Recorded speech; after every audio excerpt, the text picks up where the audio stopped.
అత్తని తీసుకొస్తానని చెప్పి వీళ్ళని తీసుకొచ్చావేంటి? ఇది నా సంసారం, ఎంతో కష్టపడి సంపాదించాను. పిల్లల్ని మించిన ఆస్తులు ఏముంటాయో చెప్పు. వీళ్ళిద్దరూ నీ పెళ్ళాలా? అవును. ఏ కంపెనీ నుంచి తెచ్చావు? డైమండ్ సింగ్ మాట్లాడక, ఏ కంపెనీ నుంచి తీసుకురాలేదు. వీళ్ళు ప్రకృతి వాళ్ళు పుట్టారు. నీ 1.5 వయసుతో 2 ఫ్యామిలీని ఎట్లా మెయింటైన్ చేస్తున్నావురా? మరదే అసలు నీలో ఏం చూసి పెళ్లి చేసుకున్నారా? నా ఫేస్ వాల్యూ చూసి.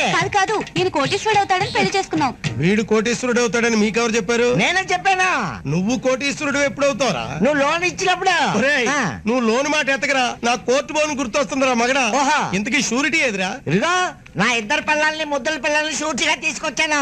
ఎవడా హీడు? ఏం నమ్మకం లేదా? నువ్వు పెద్ద అనుమానం పోతానని సాక్ష్యాలు తెచ్చాను. ఇదిగా ఇది మా శుభలేఖ, ఇది పెళ్లి ఫోటోలు, ఇది వీడియో క్యాసెట్.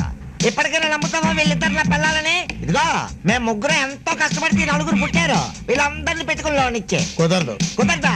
కుదరదా? చిచ్చి, ఈ బ్యాంక్ వేస్ట్. ఇక నుంచి ఇక్కడికి రానంతే. రేపటి నుంచి ఇంకో బ్యాంక్ హింసిస్తా.